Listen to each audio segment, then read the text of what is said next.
Bhante, and brothers and sisters. I'm going to tell you about my experience of joining the order in October 1998. So I'll tell you about my personal experience of ordination with a few memories and reflections. And I'm also going to draw out some significant aspects of what was happening in the development of the order at that time, especially the development of the women's wing of the order.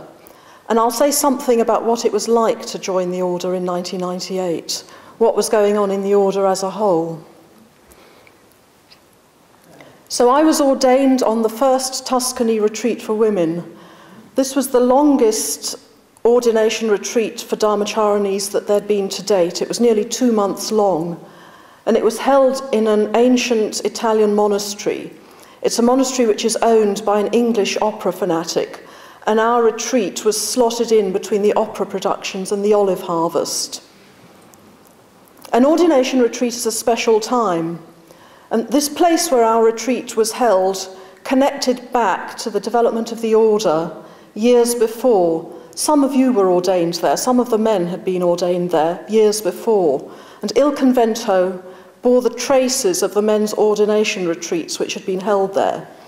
If we paid attention to the old stones, we noticed these traces.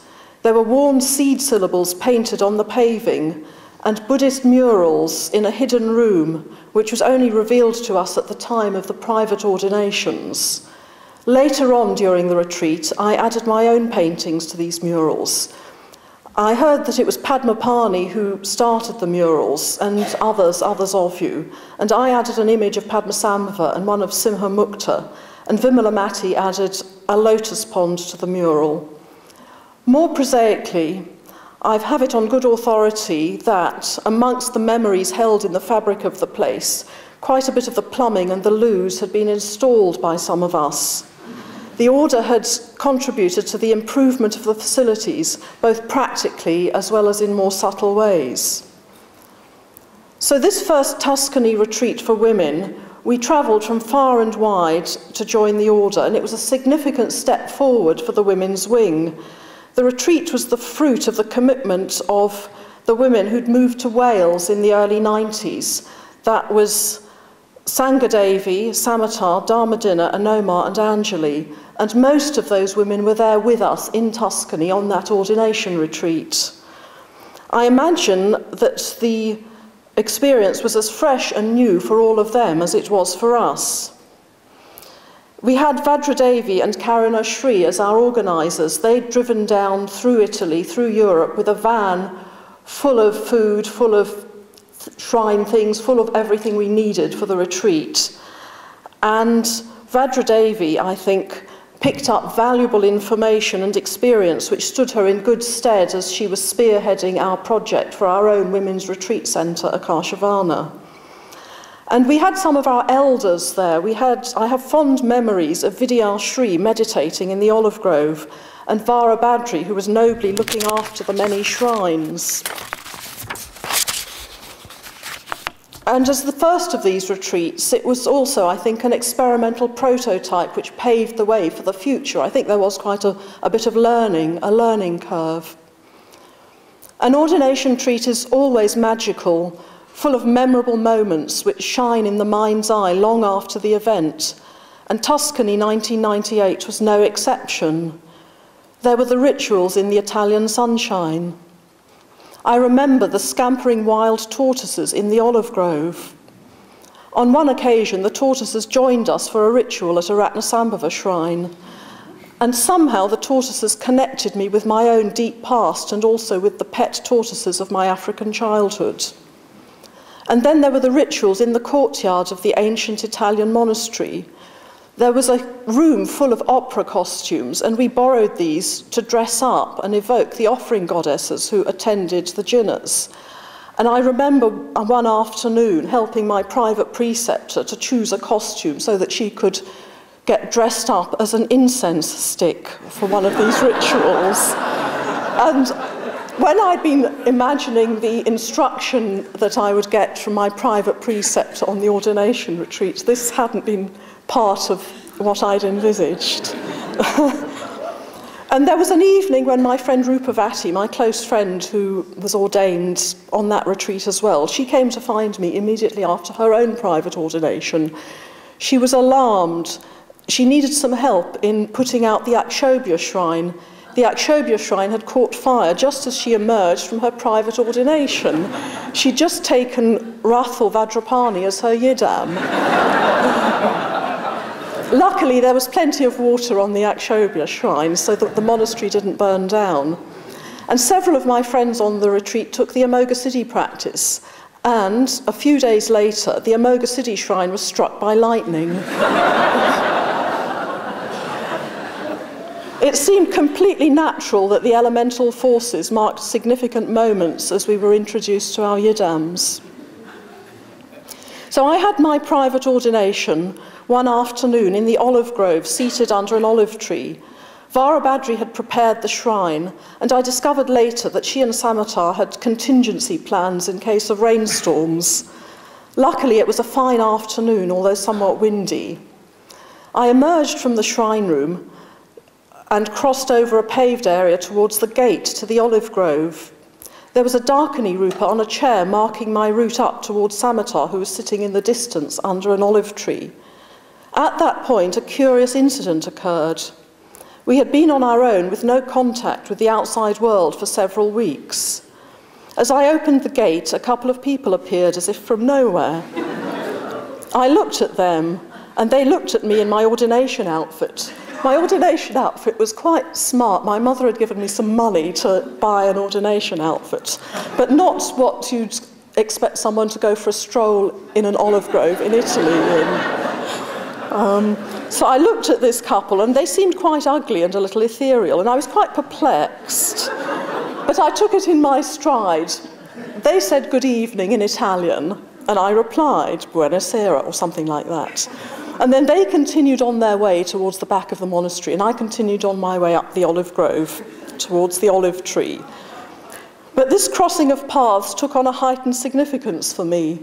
And in fact, Samatha's not here today, but I mentioned to her that I was going to be giving this talk, and she said, don't forget to mention the Italian couple.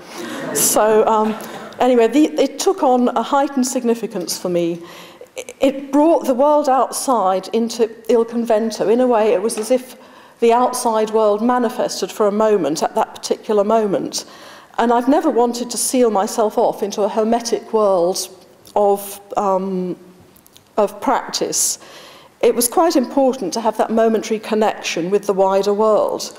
But then, from another point of view, in my own imaginings, the Italian couple appeared like guardians at the gate of the olive grove, as if they were Dharmapalas, who manifested to mark a significant moment of entry into the special space of my private ordination. So it was a special privilege and a delight to be the first person ordained by Samatha.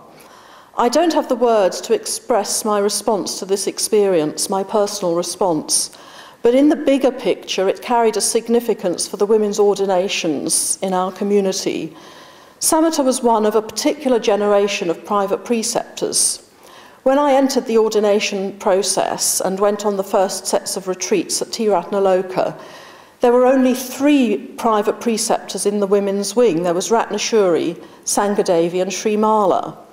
And my ordination by Samatha was one of a set of ordinations by a generation of private preceptors, which included Dharmadina and Anjali. And it was the start of a process of expanding the numbers of private preceptors. So quite significant. Tuscany, 1998, and more women becoming preceptors. And I just want to now say a few words about what it was like entering the order in 1998. It was a time of turbulence. The order, you'll remember, had attracted attention in the national press. There'd been an article about us in The Guardian in 1997, as well as various kinds of adverse publicity on the internet. And I was particularly aware of this because the communications office and the liaison office were in the same building as our centre. And I think, looking back at this, I suggest that it precipitated a process of self-questioning. I think it was a time when we became more self-aware as a movement, as a community, I think we were making a necessary transition from being a bunch of practitioners whom some might be considered to be quite self-referential as a group, to having to step outside of ourselves in certain respects and try to understand how others might view us. And even as an individual, I can sometimes find that quite difficult if somebody says to me, you know, because I have my experience of myself, and then somebody, you get a lot of this type of feedback in the ordination training, somebody reflects back to you their impressions. And so I think that this was actually a very valuable process of re-evaluation. And it was a move into a kind of a growing up as a community with all the growing pains of a late adolescence. But it was a very turbulent time to come into the order. I mean, personally, for me, coming into the order at that time was a joy and a delight, and being part of the order means a lot to me. But I remember reading Shabda at that time, reading my first chapters, and finding that a little bit of a shock because it was quite turbulent. And another aspect of that was that I'd, during my ordination training, really got to know the women's wing of the order very well. I didn't know that many of the men outside my local centre, and suddenly there were all these voices of lots and lots of men in Shabda. And it, you know, I just had to come into relationship with that, and I think maybe that was part of that, was this, as it were, a consequence of the separation that Vajradhaka referred to. And in a way, there needed to be some kind of bringing back together of the two wings of the order. And I also remember, as a Dharmacharini, having to reply to women mitras who were questioning me, cross-questioning me about the order's view of women, and actually being a bit nonplussed and not quite knowing what to say. So actually trying to work out my own views on that issue, and I kind of wrote a few things in Shabda at the time as part of that working out process. So a very interesting time to come into the order, with the significance of the Tuscany Retreat, of Samatha as my preceptor, the first person that she'd ordained, very, very precious.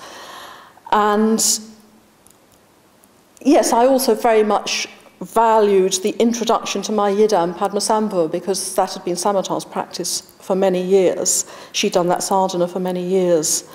So I'd like to conclude this talk just with an expression of gratitude to everybody who contributed to the process by which I find myself standing here now giving this talk. So this includes all of those people that I've already mentioned in my recollections. But it includes most especially Bhante, who started the order back in the 60s and who started the ordinations which led to me being ordained by Samatha to my own ordination in 1998. So I'd just like to conclude just with an expression of gratitude to all those people, or the many people who made that possible.